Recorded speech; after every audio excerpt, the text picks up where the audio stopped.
Hi, I'm Rochelle Travers, and this is the Standard's Tech and Science Daily. Coming up, stock for Donald Trump's social media company, plummets. Now, let's get into it. Thousands with type 1 diabetes in England are to receive an artificial pancreas in a world-first initiative being rolled out by the NHS. The groundbreaking device, called a hybrid closed-loop system, continually monitors a person's blood glucose, then automatically adjusts the amount of insulin given to them through a pump. The system works via an app on a person's phone and removes the need to draw blood with a finger prick test or manually inject insulin for some users. Later this month, the NHS will start contacting adults and children who could benefit from the system. But bosses have warned it could take 5 years before everyone eligible has had the opportunity to have one. TikTok is launching a new feed entirely dedicated to STEM-related content, which stands for Science, Technology, Engineering and Mathematics, in a bid to inspire young people to get into the fields. I think it's really important that because our research is publicly funded, that as many people as possible understand what we're doing, that they feel involved. And so I want to make sure that people who can't travel over to CERN can also learn about what we're doing, feel involved, feel like they're actually there.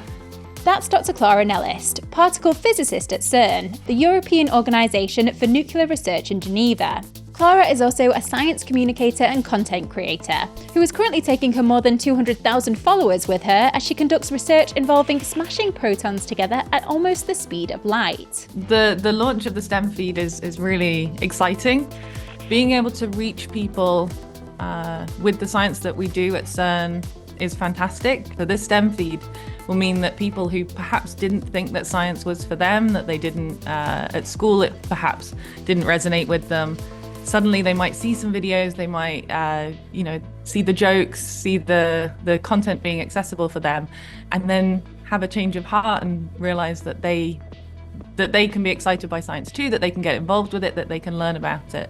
Starting in the UK and Ireland today, Tuesday the 2nd of April, the feed exclusive to videos exploring STEM topics will be available to users of the platform alongside the For You page.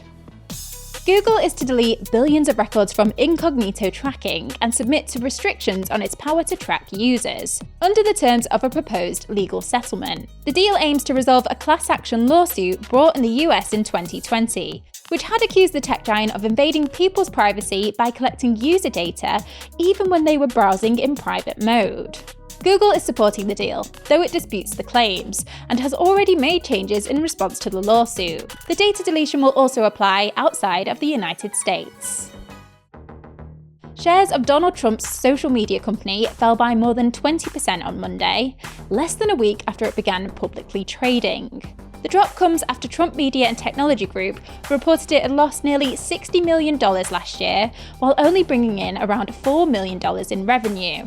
Shares of the stock had surged last week, giving the company an $11 billion valuation.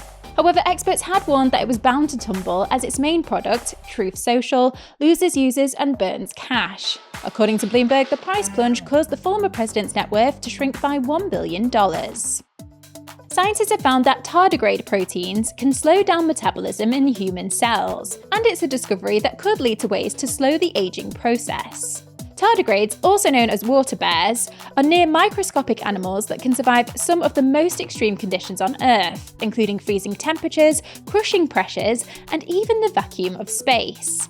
The new research team, led by the University of Wyoming in the US, has found that the water bears use proteins that form gels inside their cells to slow down life processes. When these proteins were introduced into human cells, they discovered that the molecules gel and slow down metabolism. Let's go to the ads. Coming up, why we should all give more credit to seagulls who tried to steal our food. Welcome back.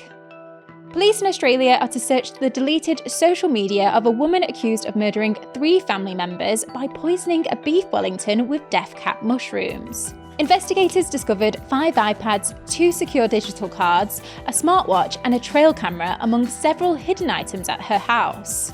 Death cap mushrooms are highly toxic and account for about 90% of mushroom-related fatalities globally. Detectives said the deaths could be very innocent and warned the case was extremely complex. A new UK study aims to break the link between brain injury and depression.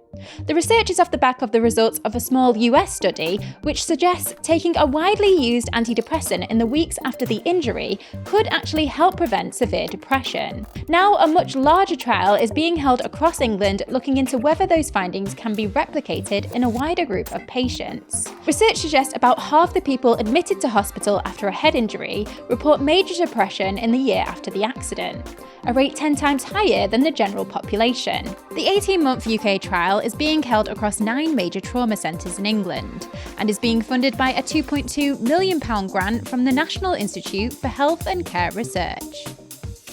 And finally, picture the scene. You're at the Great British seaside, the sun is shining, the sea breeze blowing through your hair, and you've just treated yourself to some classic fish and chips. Then all of a sudden, well, despite how irritating it might feel in the moment, scientists from the University of Sussex claim seagulls should be seen as charismatic and not criminal. Paul Graham, Professor of Neuroethology at the University of Sussex, gave the comments to the BBC after discussing his team's research to understand why seagulls steal food at the beach. It was carried out at Brighton seafront, where they positioned one blue crisp packet and one green crisp packet in the immediate vicinity of both individuals and groups of herring gulls. Nearby, a human involved with the experiment ate from a blue or green crisp packet. The researchers found that the gulls would turn their head to watch the experimenter, and in most cases then pecked at the matching crisp packet to attempt to find food. This suggests that birds can learn to mimic the food choices of humans, a key sign of intelligence. You're up to date. Come back at 4 p.m. for the Standard podcast for all the latest news and analysis. Tech and Science Daily will be back tomorrow at 1 p.m. See you then.